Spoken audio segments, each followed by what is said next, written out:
Bismillahirrahmanirrahim. Assalamualaikum warahmatullahi wabarakatuh.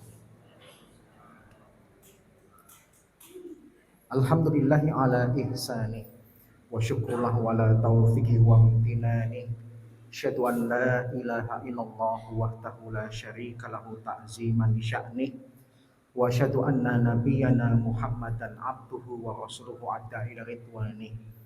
Allahumma sholli wa sallim wa barik alaihi wa ala alihi wa ashabihi wa ikhwanihi amma ba'd. Allahumma la sahla illa ma ja'altahu sahla wa anta taj'alul hasna idza syi'ta sahla. Allahumma inni a'udzubika min qalbin la yakhsha wa min du'ain la yusma wa min nafsin la tashba wa min ilmin la yanfa. Allahumma inni a'udzubika min haulil arba'. Alhamdulillah, pada kesempatan pagi hari ini Allah Subhanahu wa taala pertemukan kita kembali, dan kajian kita pada pagi hari ini melanjutkan membahas hadis-hadis yang terdapat dalam kitab Al-Arba'in An-Nawawiyah atau kitab Jami'ul Ulum wal Hikam yang ditulis atau disusun oleh Ibnu Rajab Al-Hambali. Sekarang kita masuk ke nomor hadis 28. An Abi Najih Al-Irbad ibn Sariyah radhiyallahu anhu qala. Dari Abu Najih yang nama aslinya adalah Al-Irbad bin Sariyah, semoga Allah ridho kepada beliau, ia berkata, wa'azona Rasulullah SAW mau'izatan wajilat min hal qulub wa darafat min hal uyun fakulna. Rasulullah SAW pernah memberikan wejangan kepada kami dengan wejangan yang membuat hati bergetar dan mata mencucurkan air mata. Maka kemudian kami berkata kepada Rasulullah, ya Rasulullah, ka'annaha mau'izatu muwaddi fa'ausina.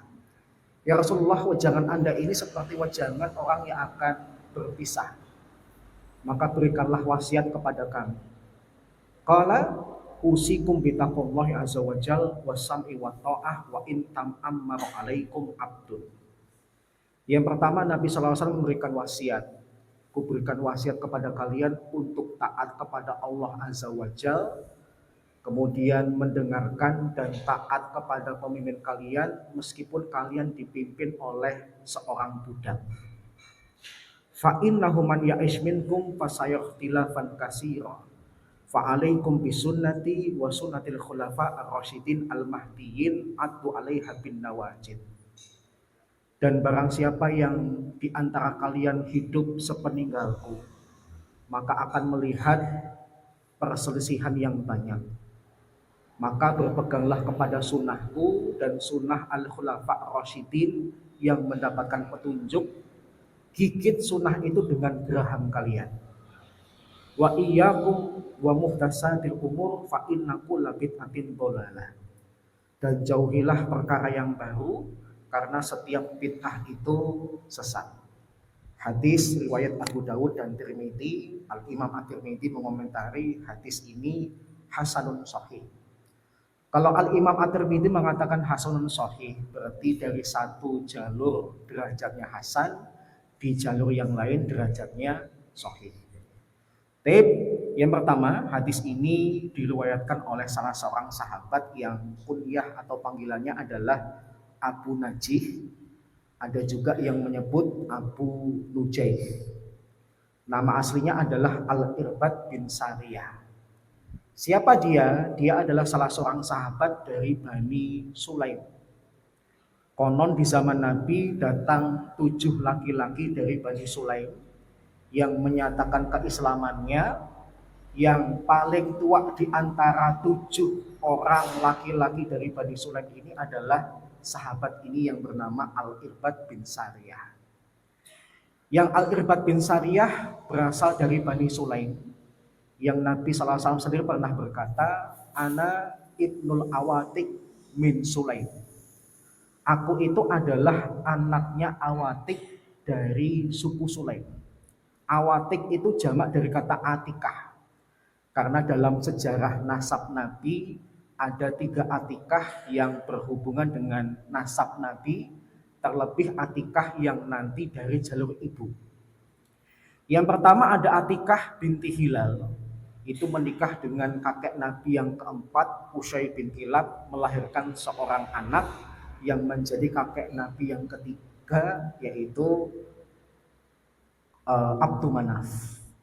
Kemudian yang kedua ada Atikah binti Murrah, menikah dengan kakek Nabi yang ketiga yang bernama Abdu Manaf tadi, lahirlah kakek Nabi yang kedua yang bernama Hashim. Kemudian ada Atikah ketiga yang bernama Atikah binti Al-Aqwas, menikah dengan Abdu Manaf bin Zurarah, lahirlah Wahab. Yang Wahab ini adalah kakek Nabi dari jalur ibu. Jadi kita tahu Nabi itu kan ibunya bernama Aminah. Aminah binti siapa? Binti Wahab. Maka tidak salah kalau Nabi kemudian mengatakan Ana ibnul Awatik min Sulaim. Aku itu anaknya Awatik, maksudnya 3 Atikah dari Bani Sulaim. Baik, kemudian sahabat Irbad bin Sariyah ini konon meriwayatkan hadis dari Nabi sejumlah 31 hadis. Di antaranya akan kita bahas. Dan beliau ini termasuk Ahlu Sufah. Ahlu Sufah itu awalnya menunjukkan sebuah tempat yang dekat dengan Masjid Nabawi. Kalau dilihat dari arah tempat di timur laut Masjid Nabawi, itu pernah dibangunkan Nabi sebuah tempat yang ditutupi dengan pelepah kurma. Tempat itu dibangun untuk siapa? Untuk para tamu-tamu atau para sahabat yang ingin belajar Islam dengan Nabi, tapi dengan durasi yang tidak terlalu panjang. Karena mereka tidak memutuskan untuk menjadi penduduk Madinah. Dan kebanyakan Ahlu Sufah itu du'afa, orang-orang miskin. Mereka datang kepada Nabi ingin belajar agama. Nabi kemudian bikinkan tempat khusus nempel dengan Masjid Nabawi di sebelah timur laut. Yang makannya itu mengandalkan pemberian Nabi dan para sahabat. Bahkan karena Nabi dan para sahabat memberikan makan kepada Ahlu Sufah, orang-orang munafik Madinah ikut-ikutan. Tapi masalahnya mereka ikut-ikutan memberikan makan Ahlu Sufah itu dengan makanan terburuk. Sampai Allah Subhanahu wa taala menegur dengan surah Al-Baqarah ayat 267, wala tayammamul khabisa minhu tunfikuna walastum biakhidih illa an tuhmidu alaihi. Janganlah kalian pilihkan yang buruk untuk kalian nafkahkan. Yang kalian sendiri tidak mau mengambil barang tersebut kecuali dengan memicingkan mata. Kalian sendiri aja nggak pingin makanan itu, tapi malah kalian sengaja disedekahkan kepada Ahlu Sufah. Jadi orang munafik itu jahat banget. Bukan cuma mengkhianati Nabi, tapi juga terkesan menghina para sahabat Nabi, di antaranya Ahlu Sufah. Di antara para sahabat yang awalnya dulu Ahlu Sufah siapa? Abu Hurairah. Yang Abu Hurairah pernah saya ceritakan kisahnya. Beliau dulu miskin banget, termasuk Ahlu Sufah, mengandalkan makanan pemberian Nabi atau para sahabat. Sampai-sampai Abu Hurairah itu ketika lapar berharap moga-moga kalau nanti Abu Bakar datang, Abu Bakar ngasih makan. Ternyata Abu Bakar datang cuma ngajak ngobrol, nggak ngajak pulang ke rumahnya untuk makan. Abu Hurairah kemudian berharap moga-moga nanti Umar datang ngajak aku makan ke rumahnya. Ternyata Umar pun datang. Umar datang kemudian sama Abu Hurairah ternyata cuma diajak ngobrol, nggak diajak pulang untuk makan. Kemudian harapan terakhir dari Abu Hurairah cuma tinggal Utsman bin Affan. Ternyata Utsman pun datang, sama seperti Abu Bakar dan Umar, cuma ngajak ngobrol, nggak diajak pulang untuk makan. Sampai kemudian akhirnya datanglah Rasulullah SAW yang kemudian tahu kalau Abu Hurairah ini sedang lapar. Maka terjadilah mukjizat di rumah Nabi, di mana Nabi itu kemudian minum susu, yang kemudian beliau persilahkan dulu tamunya untuk minum susu sampai kenyang, baru kemudian Nabi yang menghabiskan. Konon Nabi saat itu menyuguhkan Abu Hurairah dengan 1 mangkok susu. Kemudian Abu Hurairah minum, disisakan untuk Nabi, tapi Nabi bilang, minum lagi. Diminum lagi, ternyata nggak habis-habis. Sampai Abu Hurairah kemudian mengatakan, nggak ada tempat lagi ya Rasulullah di perut saya. Ini nanti kalau saya minum lagi saya muntah malah. Karena sudah terlalu kenyang minum susu ini. Baru kemudian Nabi meminumnya sampai habis. Bahkan Abu Hurairah itu juga pernah sangat kelaparan. Sampai-sampai ketika di Masjid Nabawi, masuk ke Masjid Nabawi pingsan. Pingsannya Abu Hurairah itu sebenarnya karena kelaparan. Tapi apesnya para sahabat ngira pingsannya Abu Hurairah itu karena kesurupan. Bukannya dikasih makan dan minum, tapi malah diruqyah. Maka Abu Hurairah kemudian siuman dari pingsannya, kemudian marah-marah. Aku tuh kelaparan, bukan karena kerasukan jin. Pantasnya aku tuh dikasih makan dan minum, bukan malah dibacain jambi-jambi. Tape itu kondisi ahlu sufah yang diabadikan di dalam Al-Quran.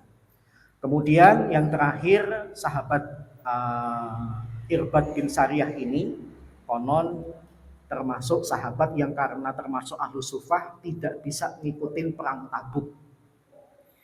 Jarak Madinah dengan Tabuk itu cukup jauh, sekitar 700 km. Saat itu Nabi memerintahkan para sahabat berangkat ke Tabuk dengan jarak sejauh itu, padahal fasilitas minim. Saking minimnya, satu hewan tunggangan itu bisa dinaiki oleh beberapa sahabat dengan cara bergantian. Tapi apesnya Irbad bin Sariyah ini tidak mendapatkan kesempatan untuk ikut dalam rombongan perang Tabuk. Nggak dapat kelompok untuk membonceng dan dia tidak punya bekal dalam perjalanan. Akhirnya dia menangis gara-gara tidak termasuk rombongan para sahabat yang membersamai Nabi dalam perang Tabuk.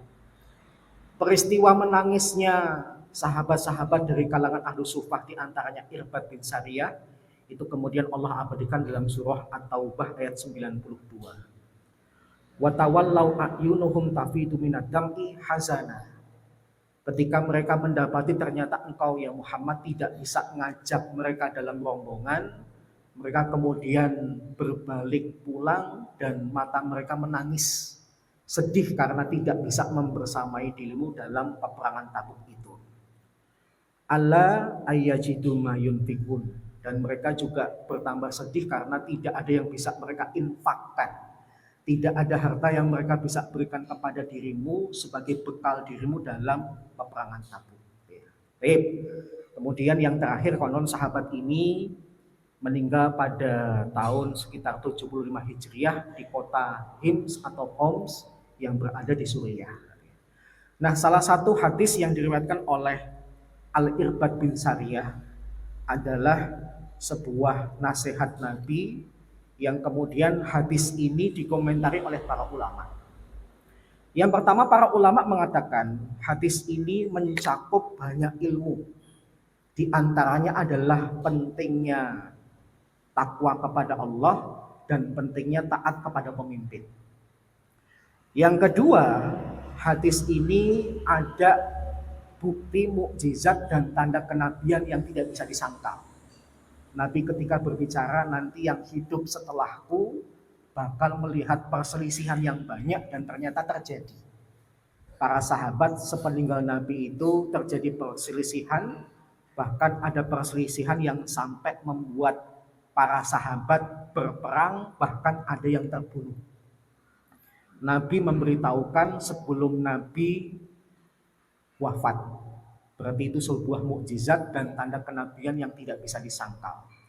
Kemudian yang ketiga, komentar para ulama, karena hadis ini sangat penting dan sering dikutip oleh para ulama, maka hadis ini kemudian akhirnya punya nama. Namanya apa? Hadisul Irbad. Hadisnya Irbad. Meskipun Irbad sebenarnya meriwayatkan lebih dari 30 hadis, tapi kalau ada ungkapan hadis Irbad, yang dimaksud hadis ini. Bukan cuma 1-2 hadis, tapi sekitar 30-an. Tapi kalau disebut hadis Irbad, yang dimaksud ya hadis ini. Saking pentingnya dan sering dikutip oleh para ulama karena hadis ini menjadi panduan dalam beragama. Kemudian yang terakhir, komentar para ulama, hadis ini dijadikan ahlu sunnah wal jamaah sebagai dasar untuk beragama yang benar. Kita bahas setiap lafal yang disampaikan oleh Nabi di dalam hadis ini. Yang pertama, Nabi SAW diceritakan tatkala haji wada itu memberikan wejangan kepada para sahabat, yang wejangan itu begitu dahsyat sampai-sampai para sahabat komentar. Wejangan Nabi saat itu membuat hati kami bergetar dan membuat mata kami bercucuran air mata. Para ulama mengatakan Nabi saat itu memberikan mau'izah. Mau'izah itu apa? Allah Subhanahu wa taala berkata dalam surah An-Nahl ayat 125. Ayat yang menjadi panduan ketika kita berdakwah. Allah Subhanahu wa taala berkata, "Ud'u ila sabili rabbika bil hikmati wal mau'izatil hasanati wajadilhum billati hiya ahsan." Serulah mereka ya Muhammad menuju jalan Rabbmu. Dalam berdakwah Allah berikan 3 panduan. Yang pertama, berikan panduan kepada mereka berupa hikmah. Hikmah itu apa? Pengajaran tentang ajaran Islam. Beritahukan kepada mereka dulu Islam itu apa. Itu namanya hikmah. Yang kedua, mau'izah hasanah. Setelah mereka tahu Islam secara global, bukan cuma beritahu, tapi ajak mereka untuk mengikuti ajaran tersebut. Jadi mau'izah itu bukan cuma membuat orang tahu, tetapi mengajak orang untuk mengikuti ajaran tersebut. Nabi saat haji wada mengajak para sahabat bukan cuma mendengarkan, tetapi setelah mendengarkan, mengamalkan apa yang Nabi nasihatkan kepada para sahabat. Maka disebut dengan mau'izah. Yang ketiga, panduan dalam dakwah itu adalah boleh berdebat dengan cara yang lebih baik. Kapan kita diperbolehkan berdebat dengan cara yang lebih baik? Kalau memang objek dakwah kita itu ada yang masih meragukan ajaran Islam, maka kita boleh beradu argumen, boleh beradu logika. Maka 3 panduan dalam surah An-Nahl ayat 125 ini hendaknya dipahami oleh setiap orang yang mendakwahkan Islam. Pertama dengan hikmah, yang kedua dengan mau'izah hasanah, dan yang ketiga dengan mujadalah bil ahsan, dengan debat yang lebih baik. Nabi itu ketika dikatakan sedang memberikan mau'izah, menunjukkan ketika beliau berbicara dari hati sampai ke hati. Dan ini membutuhkan kekuatan mental dari orang yang berbicara serta kelembutan hati dari orang yang mendengarkan. Ada orang yang mentalnya itu kuat, tapi kalau yang diajak ngomong hatinya nggak lembut, ya nggak connect. Atau kebalikannya, ada orang yang ngomong mentalnya tidak kuat, meskipun yang diajak ngomong hatinya lembut, ya nggak bakalan connect. Tapi Nabi saat itu menjadi sosok yang mentalnya kuat dan para sahabat hatinya lembut. Sehingga pembicaraan Nabi itu yang berasal dari hati sampai ke hati para sahabat. Makanya Al-Irbad bin Sariyah sampai mengatakan nasihat atau wejangan Nabi itu membuat hati kami bergetar dan membuat mata kami bercucuran air mata, membuat kami menangis. Karena Nabi itu kalau ngomong dari hati sampai ke hati. Kemudian yang selanjutnya Nabi SAW memberikan respon tatkala para sahabat minta diberikan wasiat. Wasiat Nabi yang pertama adalah usikum bitaqwallahi azza wajalla. Wasiat Nabi pertama kepada para sahabat secara khusus dan umatnya secara umum adalah bertakwa kepada Allah. Dan wasiat takwa itu adalah sebaik-baik wasiat dari pemimpin kepada bawahan, sebaik-baik wasiat dari guru kepada murid, dan sebaik-baik wasiat dari orang tua ke anaknya. Makanya Allah Subhanahu wa taala berkata, "Walaqad wasainal ladzina utul kitaba min qablikum wa iyyakum an ittaqullah." Sungguh kami telah berwasiat kepada orang-orang yang kami berikan kitab sebelum kalian dan terhadap kalian sendiri untuk bertakwa kepada Allah. Nabi kemudian mempertegas ittaqillaha haitsuma kunta. Bertakwalah kalian kepada Allah dimanapun kamu berada. Bertakwa bukan cuma di dalam masjid, tapi di luar masjid juga bertakwa. Hadis ini Bapak dan Ibu, terlebih bapak-bapak ya, yang saya ketahui. Kalau ibu-ibu sih saya tidak tahu, karena tidak ada satupun nomor dari ibu-ibu yang saya simpan, sehingga saya tidak tahu bikin status apa. Tapi kalau bapak-bapak ada yang nomornya saya simpan, kalau bapak bikin status terkadang terbaca oleh saya. Kalau bapak dan ibu dekat dengan orang soleh, maka posisikan bapak dan ibu seperti dekatnya sahabat dengan Nabi. Para sahabat itu dekat dengan Nabi, bukan cuma kagum, tapi ingin istifadah. Ingin mengambil faedah sebanyak mungkin dari Nabi. Entah ilmunya, entah nasihatnya. Jadi siapapun orang soleh yang dekat dengan bapak dan ibu, jangan cuma membuat bapak dan ibu kagum, tapi bapak dan ibu harus memanfaatkan ilmunya diambil, nasihatnya diambil. Karena eman-eman bahkan terkesan sia-sia kalau dekat dengan orang soleh cuma kagum personnya, tapi ilmu dan nasihatnya tidak diambil. Nabi itu dikagumi oleh para sahabat, tapi para sahabat tidak pernah satupun di antara mereka yang cuma kagum secara fisik. Apapun yang berasal dari Nabi, mereka ambil entah ilmunya, entah nasihatnya. Sampai-sampai ahlu sufah yang mereka orang-orang susah, mendedikasikan beberapa bulan tinggal di Madinah dengan penuh kesusahan lagi, demi dapat ilmu dan nasihatnya Nabi. Karena mohon maaf ya, meskipun di antara bapak-bapak rajin ngaji, tapi statusnya kayak bukan orang ngaji. Pak Jarod mungkin manggut-manggut karena juga ngelihat statusnya. Eman-eman, udah tahu bagaimana memilih pemimpin yang benar dalam Islam, tapi masih milih calon pemimpin yang salah. Yang pemimpin itu tidak merepresentasikan orang-orang Islam, tidak menunjukkan keislaman, bahkan dalam sejarah dari kelompok yang membenci Islam. Kok kemudian dibikin status untuk didukung? Wallahi kita itu tidak pernah berhutang budi kepada PDIP. Paham ya? Kita itu berhutang budi kepada para pahlawan. Bahkan dalam sejarah Indonesia, partai terkorup itu siapa Pak? Partai yang paling besar korupsinya, bahkan melebihi 32 tahun Golkar di masa Soeharto. Ya partai itu. Kalau wadahnya saja sudah tidak benar, bagaimana mungkin milih orang yang benar? Maling itu bakal memilih maling untuk jadi pemimpin mereka. Nggak ada ceritanya kumpulan maling milih kiai jadi pemimpin. Atau kumpulan kiai milih maling jadi pemimpin. Nggak ada.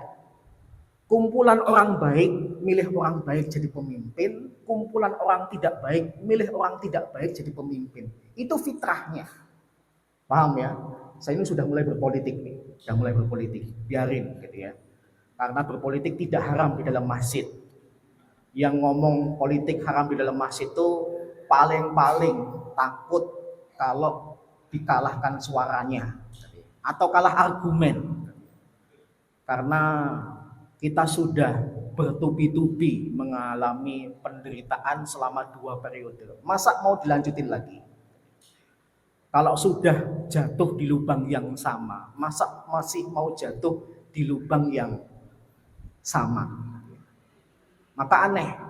Maka Allah Subhanahu wa taala kan sampai menegur orang yang kemudian mengulang kesalahan yang sama. Itu melebihi bodohnya keledai. Padahal di antara binatang yang diidentikan dengan kebodohan itu apa? Keledai.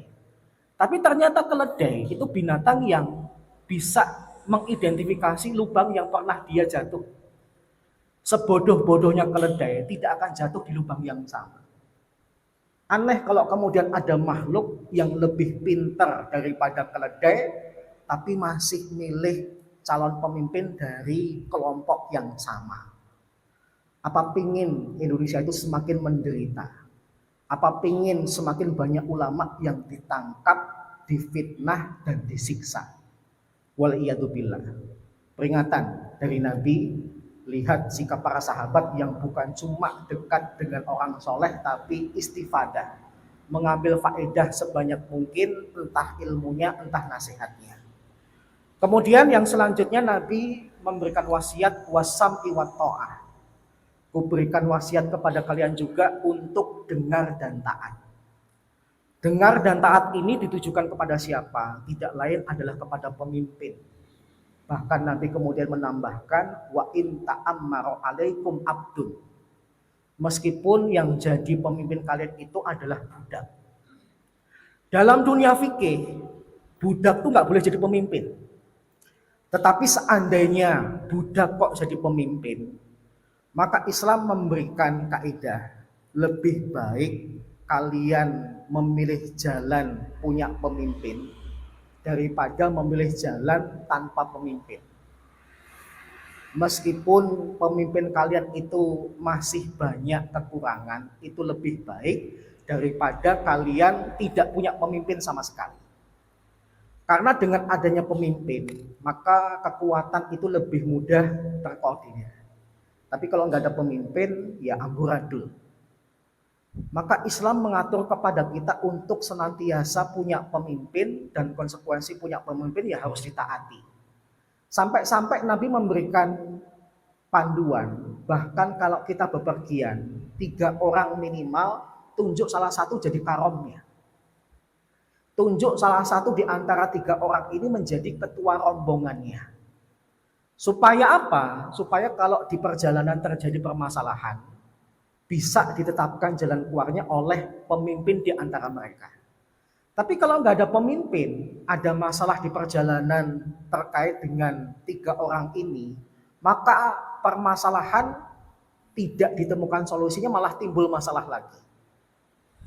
Saya pernah ngalamin bepergian 3 orang, yang kemudian salah seorang teman kami itu kecelakaan.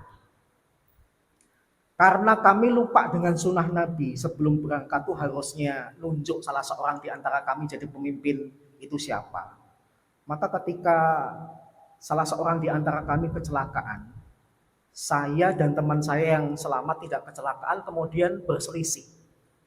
Ini kita nunggu dia di rumah sakit atau ditinggal di rumah sakit kita ngabarin keluarganya. Berantem Pak saya dengan dia. Karena sebelumnya kita nggak nunjuk di antara kami yang jadi pemimpin siapa. Seandainya sebelumnya kami ngikutin sunnah Nabi, di antara kami ditunjuk pemimpinnya siapa, entah yang tertunjuk teman saya atau saya, maka ketika misalnya dia memutuskan kita di rumah sakit saja, nunggu nanti agak baikan baru diberitahu keluarganya, atau kebalikannya ditinggal di sini dulu, yuk kita pulang ngasih tahu keluarganya. Itu saya akan taat kepada dia karena sebelumnya ada perjanjian. Dia pemimpin dalam rombongan. Kalau sampai masalah seperti itu saja diatur dalam Islam, apalagi tingkatannya nasional, apalagi internasional. Kemudian Nabi SAW cuma memberikan satu rambu-rambu terkait dengan masalah taat kepada pemimpin. Tetap rambu-rambu Nabi itu adalah kalian taat kepada pemimpin selama tidak mengajak kepada kalian untuk bermaksiat. La ta'ata li makhlukin fi maksiatil khaliq. Jangan, tidak ada ketaatan kepada makhluk selama itu berkaitan dengan bermaksiat kepada Allah.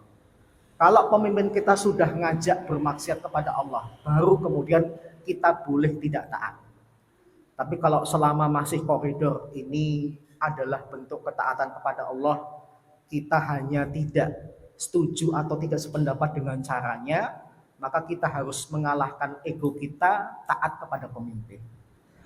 Kemudian Nabi SAW di dalam hadis riwayat Muslim itu pernah berkata, Allah itu meridhoi 3 perkara di antara kalian dan membenci 3 perkara di antara kalian. 3 hal yang Allah ridhoi itu apa? Pertama, kalian menyembah Allah tanpa mensekutukan. Yang kedua, kalian berpegang teguh tidak bercerai-berai. Dan yang ketiga, kalian menasihati pemimpin. Menasihati pemimpin itu bisa bermakna. Ketika pemimpin ada kelirunya, saya mengkritik. Atau menasihati pemimpin itu bermakna saya ngajak orang lain untuk taat kepada pemimpin kita. Paham ya? Jadi nasihat kepada pemimpin itu bisa dua makna. Kita menasihati pemimpinnya langsung ketika dia salah dengan memberikan kritik dengan cara yang benar dan santun. Yang kedua bisa bermakna menasihati umat untuk ikut-ikutan taat kepada pemimpin. Itu pemahaman para ulama tentang kaitannya taat kepada pemimpin. Kemudian 3 perkara yang Nabi katakan tidak Allah sukai alias Allah murkai itu, yang pertama menyampaikan info yang tidak jelas, qala wakila. Info yang sumbernya tidak valid itu jangan kalian sebarkan. Kalau kalian sebarkan itu masuk perkara yang mendatangkan kemurkaan Allah. Yang kedua, Allah tidak suka kalian menyia-nyiakan harta. Dan yang ketiga, Allah tidak suka orang yang terlalu sering meminta atau bertanya di perkara yang tidak dibenarkan. Jadi ada isyarat di dalam hadis riwayat Muslim ini kewajiban untuk taat kepada pemimpin. Tetapi dengan syarat selama pemimpin kita tidak bermaksiat kepada Allah. Kemudian Nabi melanjutkan, wa man ya'ish minkum fasayakhtilafan katsira. Barang siapa di antara kalian yang bisa hidup sepeninggalku pasti akan melihat perselisihan yang banyak. Dan ternyata ketika Nabi wafat, para sahabat itu sudah mulai berselisih. Perselisihan pertama itu mungkin terasa tidak terlalu sengit, tapi sudah dianggap perselisihan terkait dengan siapakah pemimpin setelah Nabi. Sampai-sampai karena perselisihan para sahabat begitu sengit, para sahabat sampai menunda pemakaman Nabi. Kemudian belum ditambah di waktu-waktu periode sesudahnya, khususnya di zaman Utsman bin Affan dan Ali bin Abi Thalib, makin terjadi perselisihan di antara para sahabat yang kemudian sudah digambarkan dan diceritakan oleh Nabi. Hanya saja para ulama tetap memberikan nasihat.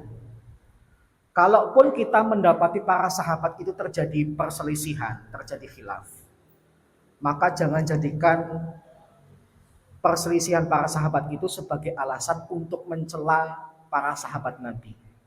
Karena para sahabat Nabi itu sudah dilindungi oleh Nabi dengan sabda beliau, la tasubbu ashabi. Kalian itu tidak boleh mencaci maki sahabatku. Bahkan seandainya para sahabat itu ada yang keliru, maka kekeliruan para sahabat itu tenggelam dalam lautan kebaikan para sahabat.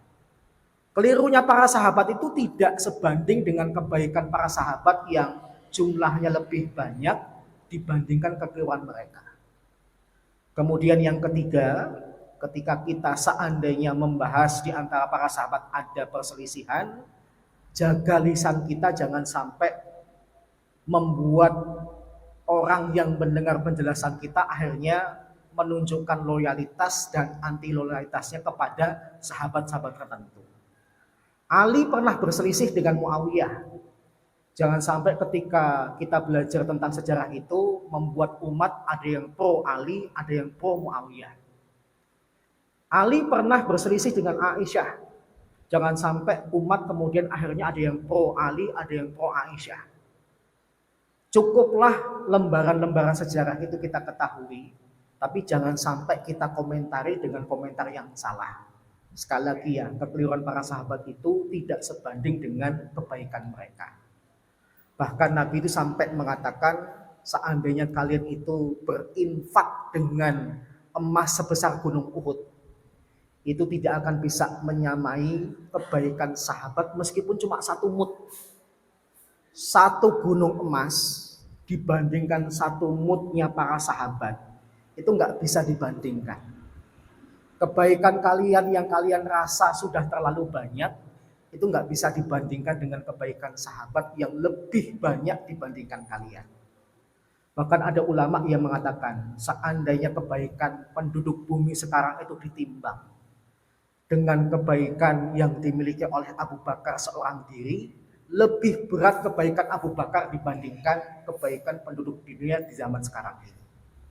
Menunjukkan kita harus menjaga lisan kita, jangan sampai lisan kita merendahkan atau menodai nama baik para sahabat. Umar bin Abdul Aziz itu pernah berkata, hadihi dima'un toharallahu minha suyufana. Peristiwa perselisihan di antara para sahabat yang sampai membuat di antara mereka ada yang meninggal adalah darah yang Allah sucikan pedang-pedang kita darinya. Kita bersyukur pedang kita tidak termasuk pedang yang membunuh para sahabat. Maksudnya Umar bin Abdul Aziz kayak gitu. Wa yajibu alaina an nahfadhu alsitana minha. Oleh karena itu wajib bagi kita untuk menjaga lisan kita untuk tidak menodai para sahabat. Cukuplah itu menjadi lembaran sejarah kelam, tapi jangan sampai diperburuk dengan lisan-lisan kita. Makanya saya termasuk yang tidak terlalu suka membahas pembahasan sahabat Ali versus Muawiyah. Saya tidak suka membahas terlalu panjang Ali versus Aisyah. Saya tidak terlalu suka membahas terlalu panjang Abdullah bin Umar dengan Abu Hurairah. Mereka terjadi perselisihan. Saya tahu dan sebabnya juga saya tahu. Tapi saya tidak terlalu suka menerangkan kepada jemaah, khawatirnya kalau tidak dikawal hatinya akan timbul pro dan kontra. Saya pilih Abdullah bin Umar gara-gara peristiwa ini saya benci kepada Abu Hurairah dan sebagainya. Waliyadzubillah, itu bukan yang diisyaratkan oleh Nabi. Ketika Nabi kemudian mengatakan sepeninggalku nanti kalian akan melihat perselisihan yang banyak, maka Nabi kemudian berikan solusinya. Fa'alaikum bisunnati wa sunnatil khulafa ar-rasyidin al-mahdiyyin addu 'alaiha binawajid. Kalau sudah melihat pertikaian sangat banyak sampai membuat kalian bingung, solusinya adalah berpeganglah kepada sunnahku. Sunnah itu apa sih? Sunnah itu secara bahasa artinya at-thariqah, jalan. Mau jalan menuju kebaikan atau keburukan, secara bahasa artinya sunnah. Makanya Nabi pernah bersabda, man sanna fil islami sunnatan hasanah falahu ajrun mislu ajri man amila biha la yanqusu min ujurihim syai'a. Barang siapa yang mempelopori sebuah sunnah yang baik dalam Islam, maka dia dapat pahala dan pahala orang yang melakukannya tanpa mengurangi pahala mereka sedikit pun. Wa man sanna fil islami sunnatan sayyi'ah falahu ismun mislu ismi man amila biha la yanqusu min asamihim syai'a. Demikian juga kebalikannya, barang siapa yang mempelopori keburukan dalam Islam, dia dapat dosa dan dosa dari orang-orang yang mengamalkannya tanpa mengurangi dosa mereka sedikit pun. Jadi kalau melihat kata sunnah secara bahasa, sunnah itu artinya jalan. Sunnah itu adalah istilah yang dipinjam oleh berbagai disiplin ilmu. Sunnah itu kalau dalam dunia hukum fikih berarti amalan yang kalau dikerjakan dapat pahala, tidak dikerjakan tidak berdosa. Sunnah itu kalau dipinjam dalam dunia hadis, maknanya sinonimnya hadis. Kullu ma udhifa ila Nabi sallallahu alaihi wasallam min qaulin aw fi'lin aw taqririn. Segala sesuatu yang disandarkan kepada Nabi berupa perkataan, perbuatan dan ketetapan. Yang dimaksud sunnah di sini maksudnya apa? Yaitu ajaran beliau yang kemudian beliau praktekkan menjadi sebuah pemahaman dan pengamalan para sahabat. Paham ya? Awalnya Nabi mengajarkan, kemudian dipraktekkan sehingga para sahabat menjadi paham dan kemudian mengamalkannya. Itu yang dimaksud dengan sunnah Nabi. Kemudian Nabi juga menyebut dan peganglah juga sunnah al-khulafa ar-rasyidin. Meskipun Nabi menyebut ada sunnah beliau dan sunnah al-khulafa ar-rasyidin, jangan dipahami sunnah al-khulafa ar-rasyidin itu berarti beda dengan sunnah Nabi. Enggak. Justru makin mempertegas. Yang asli itu adalah sunnahku, tapi kalau ingin melihat pemahaman dan pengamalan, lihatlah al-khulafa ar-rasyidin dalam memahami dan mengamalkannya. Paham ya? Nabi yang mengajarkan, timbul pemahaman dan pengamalan yang kita jadikan pemahaman dan pengamalan ini contohnya dari al-khulafa ar-rasyidin. Siapa itu al-khulafa ar-rasyidin? Nabi pernah bersabda, al-khilafatu fi ummati salasuna sanah summa mulkun ba'da dzalik. Khilafah di umatku itu 30 tahun. Kemudian yang datang sesudahnya itu adalah kerajaan. 30 tahun itu ternyata teruraikan dengan al-khulafa ar-rasyidin. Abu Bakar mimpin 2 tahun. Umar bin Khattab 10 tahun. Utsman bin Affan 3 tahun. Ali bin Abi Thalib 5 tahun. 2 tambah 10 tambah 13 tambah 5. Pas 30. Sehingga tidak ada khilaf di antara para ulama, al-khulafa ar-rasyidin adalah Abu Bakar, Umar, Utsman, dan Ali. Sehingga orang-orang Syiah yang mengingkari kepemimpinan Abu Bakar, Umar, dan Utsman, terus 30-nya genapkannya dari mana? Kalau yang kalian akui cuma Ali bin Abi Thalib, itu cuma 5 bro. Berarti masih 25 tahun lagi, terus kepemimpinan siapa? Tapi kalau ahlu sunnah wal jamaah sudah sesuai dengan sabda Nabi 30 tahun. 2 tambah 10 tambah 13 tambah 5. Lengkap 30, itulah 4 sahabat yang menjadi al-khulafa ar-rasyidin yang Nabi kemudian mensifati al-mahdiyin. Mereka itu dapat petunjuk. Dan untuk bisa memahami serta mengamalkan addu alaiha bin nawajid. Sunnah kami yaitu sunnah Nabi dan sunnah al-khulafa ar-rasyidin itu harus digigit dengan gigi geraham. Maksudnya kalau tidak digigit cepat lepas. Orang kalau tidak belajar agama, tidak paham sejarah, akan lepas dari agama ini. Maka di antara tujuan kita ngaji itu adalah mengkokohkan iman kita. Makanya gaya bahasa para sahabat kalau ngaji itu apa? Ijlis bina nu'min sa'ah. Duduklah bersama kami untuk menambah keimanan meskipun cuma sesaat. Jadi gaya para sahabat dalam ngaji itu unik. Ijlis bina nu'min sa'ah. Duduklah bersama kami untuk menambah keimanan kepada Allah meskipun cuma sesaat. Jadi tujuan dari ngaji itu nambah keimanan. Aneh kalau kemudian orang rajin ngaji tapi malah murtad. Rajin ngaji malah meragukan keislamannya.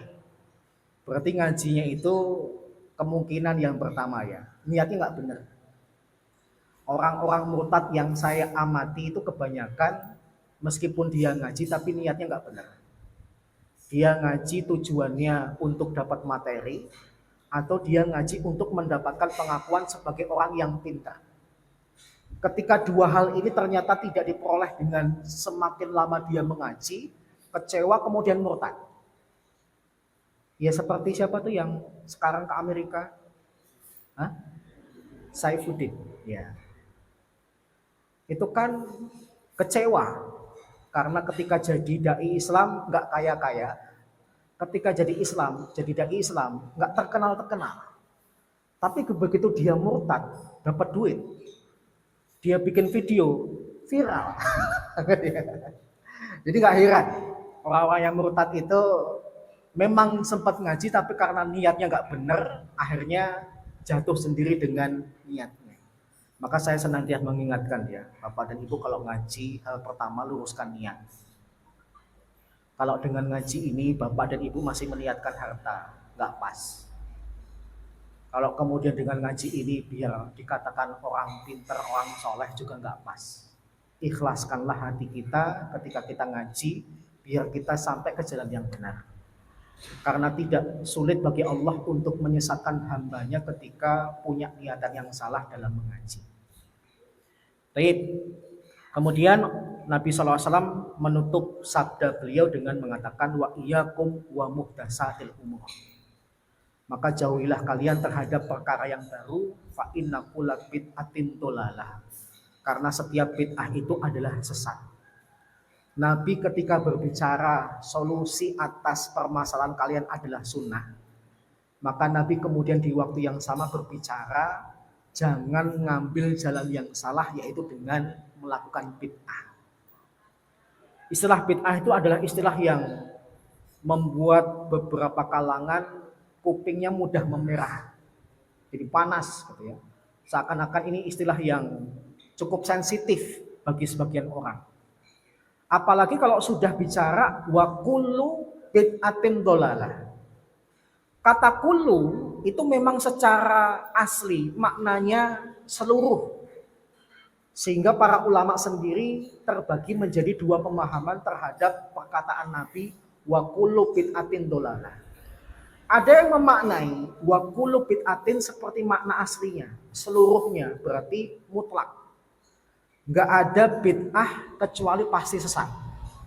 Sehingga kalau pakai cara pandang seperti ini, seperti Ibnu Taimiyah, Imam Ahmad bin Hambal dan sebagainya, bid'ah itu ya hukumnya cuma satu, dhalalah. Enggak ada yang namanya bid'ah hasanah. Apalagi pembagian bid'ah seperti hukum Islam.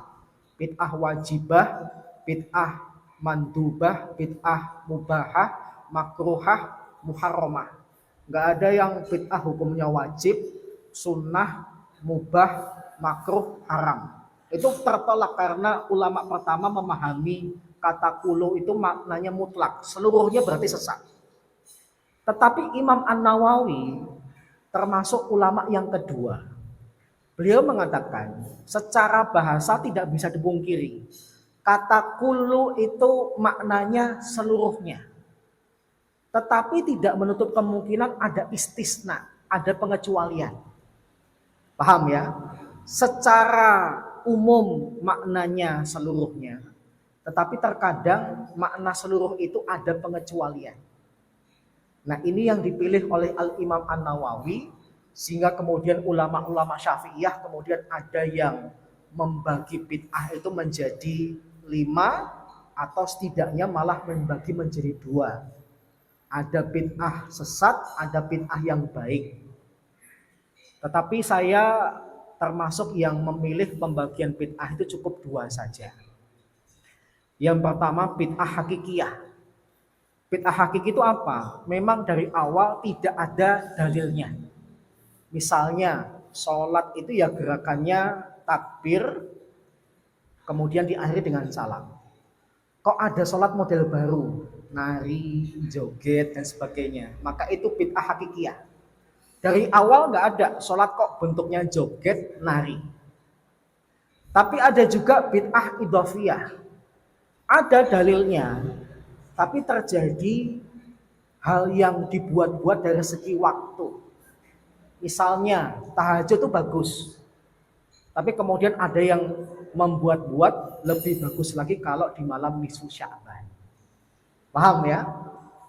Tahajud itu di setiap malam bagus, tapi ada orang yang kemudian membuat-buat di malam nisfu Sya'ban lebih utama. Di awal bulan Sya'ban itu juga bagus, di penghujung atau penutup bulan Sya'ban itu juga bagus. Maka penentuan waktu-waktu ini yang tidak ada riwayat dari Nabi termasuk bid'ah idhofiyah. Bid'ah yang sifatnya penyandaran. Bukan bid'ah murni. Kalau yang pertama kan murni. Sholat kok joget-joget. Itu nggak ada. Tapi kalau yang kedua, tahajudnya ada. Cuma kemudian dibuat-buat, ditambah-tambahin tentang pembatasan waktunya, atau mungkin ditambah-tambahin dari segi fadilahnya. Barang siapa yang melakukan amalan ini nanti dapat hasilnya seperti ini dan sebagainya. Yang setiap malam baca surat Tabarok minimal 100 kali, maka akan dimudahkan untuk memperoleh kekayaan dan sebagainya. Membaca surat Al-Mulk atau Tabarok itu ada dalilnya. Tapi kalau sudah ditambah-tambahin nanti cepat kaya kalau dibaca 100 itu tidak ada dalilnya. Paham ya? Jadi saya termasuk yang mencukupkan diri dengan pembagian yang model gini saja. Kalau pembagian dhalalah hasanah terlalu riskan, apalagi kalau kemudian dibagi menjadi wajib, sunnah, mubah, makruh, haram. Meskipun saya pernah menyampaikan bid'ah model seperti ini. Ya karena saya bertanggung jawab menyampaikan apa yang saya ketahui. tapi saya tetap punya kebebasan untuk cenderung kepada pembagian yang mana. Baik, kemudian kesimpulannya, apa yang bisa kita simpulkan dari hadis ini? Yang pertama, hadis ini mengisyaratkan tentang pentingnya nasihat atau wasiat. Makanya Bapak dan Ibu jangan pernah merasa cukup dengan nasihat atau wasiat yang sudah ada, karena nasihat dan wasiat itu sifatnya harus berulang. Jangan pernah merasa cukup dengan ilmu yang sudah ada, karena ilmu itu setiap hari harus ditambah. Tidak ada lafal doa di dalam Al-Quran yang sifatnya minta ditambah kecuali ilmu. Maka dalam surat Toha itu Allah berkata, mengajarkan kepada kita, Rabbi zidni ilma. Ya Allah, tambahkanlah kepadaku ilmu. Gak ada lafal di dalam Al-Quran, Rabbi zidni malan. Ya Allah, tambahkanlah aku harta. Bapak-bapak juga tidak diajarkan oleh Nabi, Rabbi zidni zaujatan. Ya Allah, tambahkanlah aku istri. Ya, gak ada. Padahal bertambah harta tidak dilarang, bertambah istri juga tidak dilarang. Tapi kenapa kok yang diajarkan ilmu? Karena kalau bertambah harta dan bertambah istri tidak dikawal dengan bertambahnya ilmu, berantakan. Minimalnya bertambah harta tidak punya ilmu, menghambur-hamburkan. Punya tambahan istri tapi gak ada ilmu, tidak bersikap adil. Hanya menempatkan perempuan sebagai pelampiasan nafsu semata, bukan bertujuan untuk membentuk usrah muslimah. Bukan bertujuan untuk membentuk sebuah keluarga muslim yang tingkat tertinggi dalam peradaban manusia itu adalah keluarga muslimah. Jadi peradaban tertinggi manusia itu kalau kita sampai bisa membentuk keluarga Islam yang sejati. Baik ayah, ibu maupun anak paham tentang Islam. Itulah peradaban tertinggi di dalam Islam. Kok sampai keluarga kok ada yang tidak paham Islam, berarti peradabannya gagal. Tapi kalau kemudian satu keluarga kompakan paham Islam, berarti tujuan dia bangun peradaban sudah berhasil. Yang kedua yang bisa kita simpulkan dari hadis ini adalah keutamaan mendekati orang-orang soleh dalam rangka beristifadah. Sekali lagi ya, kenal dengan banyak ustadz bukan cuma untuk dipamer-pamerin, kenal dengan orang-orang terkenal, kenal dengan orang-orang baik, tapi tujuan kenal dengan orang-orang soleh itu diambil ilmunya dan nasihatnya. Eman-eman mendatangkan orang berilmu, mendatangkan alim, tapi sama sekali tidak ditanya masalah ilmunya. Saya termasuk yang pernah mengadakan seminar internasional 6 kali. Mendatangkan ulama internasional 6 kali. Meskipun saya jadi ketua panitia, kalau sudah memberikan kata sambutan, saya duduk di paling depan. Saya nggak pengen seperti panitia yang lain, yang malah ngobrol sendiri di belakang. Nggak dapat ilmunya. Bahkan saya memerintahkan panitia bawahan saya itu, kalau nanti kalian sudah selesai registrasi peserta, tinggalin tempat ini, gabung dengan peserta. Jangan sampai cuma peserta yang dapat ilmunya, kalian nggak dapat apa-apa. Jangan cuma mencukupkan diri dapat pahala, tapi kalau dapat ilmu bisa, itu lebih baik. Yang ketiga, kesimpulan dari hadis ini apa? Pentingnya 4 wasiat Nabi. Nabi pertama berwasiat tentang takwa kepada Allah, Nabi berwasiat taat kepada pemimpin, Nabi berwasiat berpegang kepada sunnah beliau dan sunnah al-khulafa ar-rasyidin, dan Nabi berwasiat menjauhi perkara baru alias bid'ah. Kemudian kesimpulan terakhir dari hadis ini adalah jagalah kebenaran prinsip dalam beragama dengan melihat bagaimana ajaran Nabi dan pemahaman para sahabat terhadap ajaran Nabi itu yang kemudian dipraktekkan oleh para sahabat. Sehingga kalau kemudian kita ingin beragama yang benar, lihat Nabi itu ngajarannya gimana, para sahabat kemudian memahami dan mengamalkannya bagaimana. Karena kalau seseorang sudah keluar dari kaidah ini, maka bisa dikatakan beragamanya salah. Tapi kalau dia menerapkan kaidah ini, melihat Nabi ngajarin apa, sahabat memahaminya bagaimana, kemudian mengamalkannya bagaimana, maka dia sudah beragama dengan cara yang benar. Baik, demikian, moga-moga bermanfaat. Terakhir mari kita sama-sama mendoakan sesepuh kita saudara kita Bapak Margono yang hari ini sedang diuji oleh Allah dengan sakit.